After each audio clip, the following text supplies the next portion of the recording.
On this week's UBC From Here, Digging Your Neighborhood. We live in a world where almost all of our stories are about other places, about Hollywood or about New York or about somewhere else.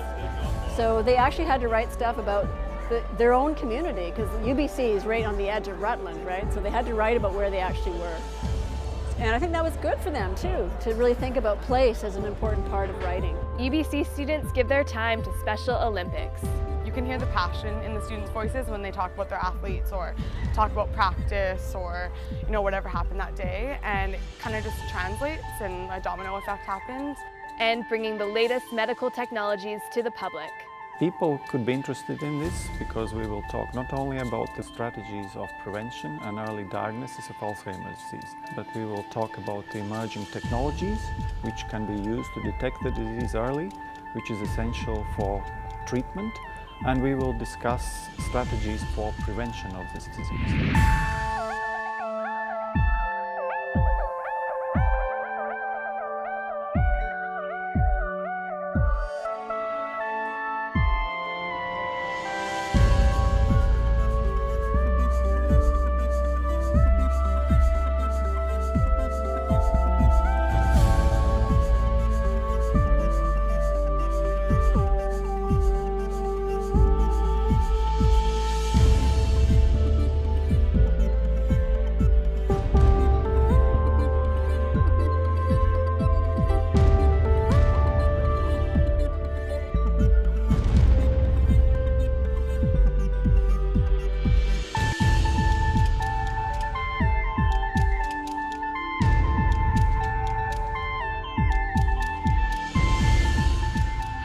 Welcome to this week's UBC From Here.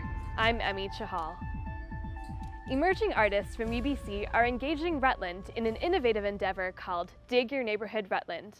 The UBC Okanagan initiative is driven by a creative bunch of students from the Faculty of Creative and Critical Studies.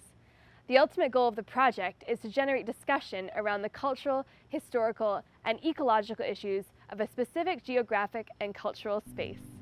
This project's important to me because I came here from Ontario not knowing where Kelowna was on a map, and the first place I lived was Rutland, and I lived there for about 3 years, and it was more memorable than going to school, living in Rutland. Just the characters that you meet, the sort of situations you get caught in, it's like no other place I've ever been to. Fourth-year creative writing students from UBC's Faculty of Creative and Critical Studies ventured into Kelowna's Rutland neighborhood, along with the local chapter of Welcome Wagon, to help inform new residents about what the community has to offer.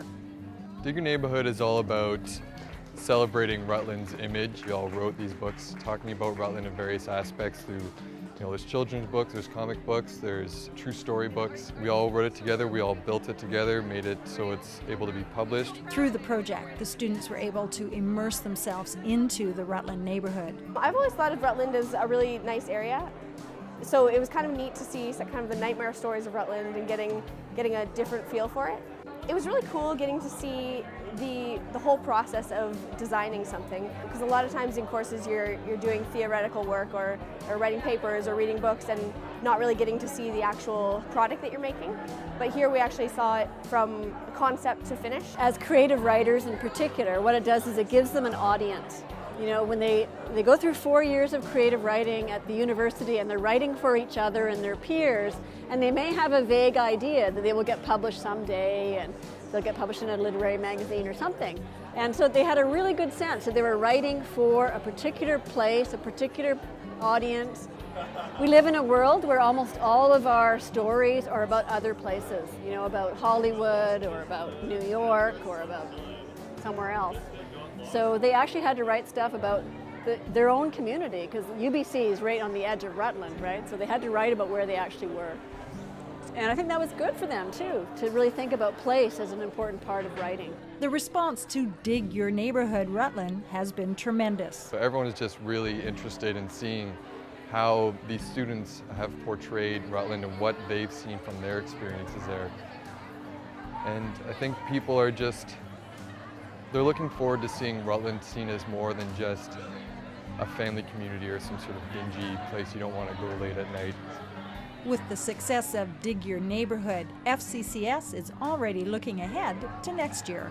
What I'd really like to do is find a sponsor in one of the other neighborhoods in Kelowna. I have my eye on the Mission because it's a really interesting neighborhood too. That would be my next challenging neighborhood if I were to get some money to do it. My best friend Paul that I met in summer camp, I lost him in the battle of mental health. My mom was hit by a car on my 18th birthday. I realized depression runs in my family when my cousin Jack took his own life. He couldn't find help, and it was too late. After the accident, everything fell apart. I lost control. I didn't realize I was depressed until it was too late. I wish you could have found help sooner. I wish I would have known where to find help. I'm glad I was able to get help.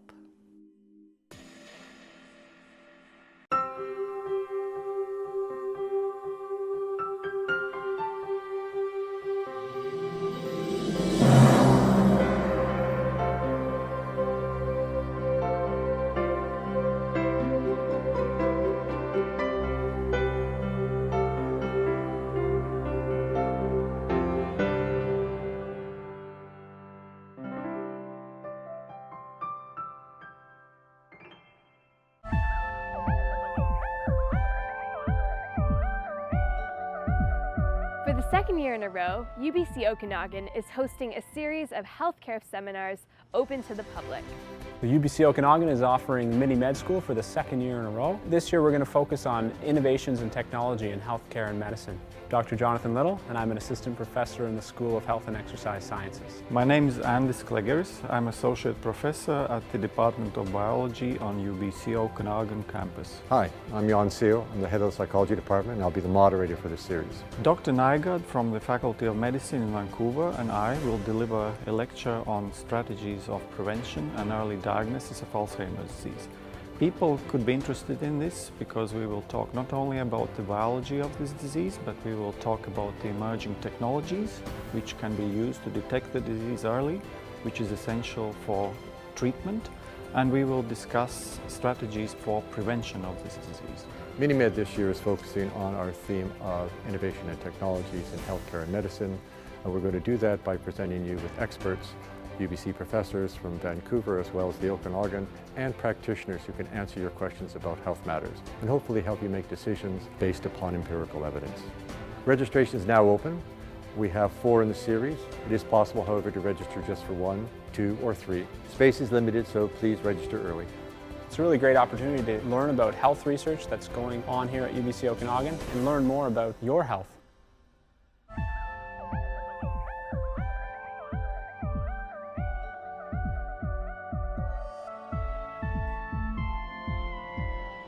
Students from a variety of faculties are sharing their time with Special Olympics BC and gaining some valuable experience and friendships along the way. It's been a wonderful experience coaching these Special Olympics athletes.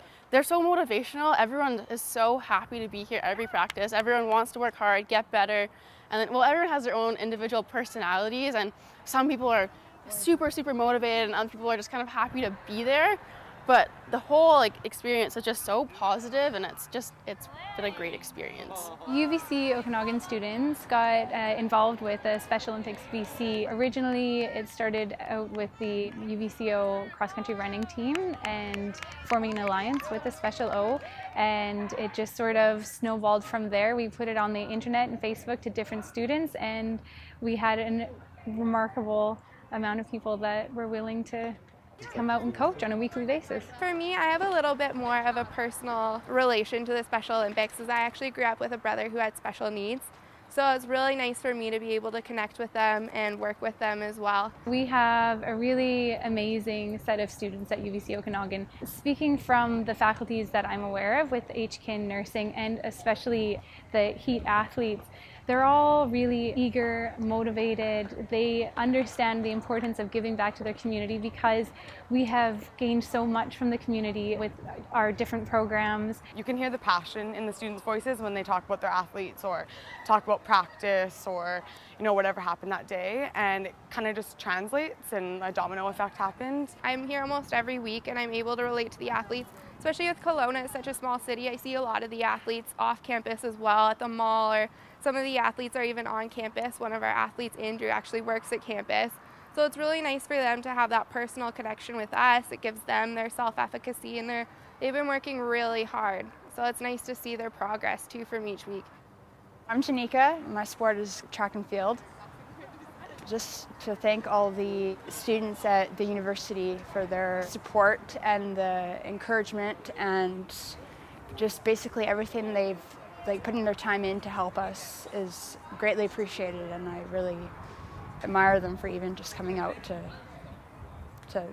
help us. I think if anyone wants to be involved, definitely contact someone and go onto the website. Even if it's just once here or there, or you want to help out with the functional testing or whatever it is, just to experience it, because it's pretty amazing, and I think, you know, that domino effect might happen as well, and you might want to come back and help out. You can always use volunteers.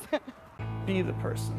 Be the person who knows how to watch out for their friends, especially those under the influence of drugs or alcohol. Who stands up to rape culture and avoids using offensive, sexually inappropriate language. Who understands what sexual assault really is, which includes any unwanted sexual contact or activity. Be the person. Be the person. Be the person. Be that voice. Be the voice of Sarah.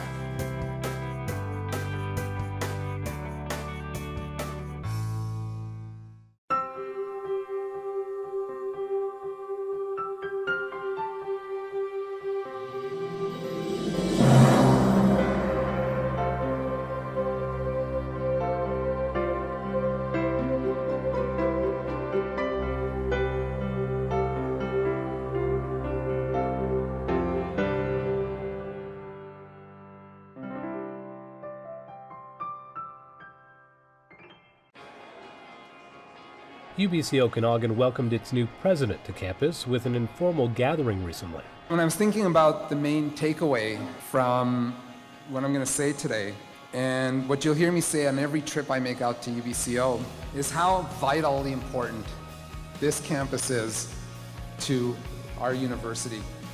And that's because of the contributions that the people on this campus make. The campus community is clearly excited about the direction being set by President Gupta.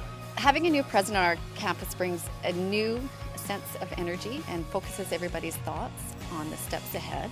His will be, you know, a next generation vision, I think, and what he's going to come in and see is obviously a campus that has taken off really like a rocket. I think our new president will be able to take us into new innovative ways to deliver education and to really create more coherence between our two campuses. And so I think of UBCO as, it's like a play, it's unfolding, and it's unfolding through innovation. It's also because I see that the community wants to engage in the campus. This campus is building a really phenomenal research profile. We want to make sure that our students have access to the very latest discoveries and revelations. It's what gives them a unique window by coming here. And one thing I'm absolutely convinced about, UBC will be much stronger if we can take the strengths of these two campuses and bring them together. It's critical that we do that if we want to get UBC to the next level.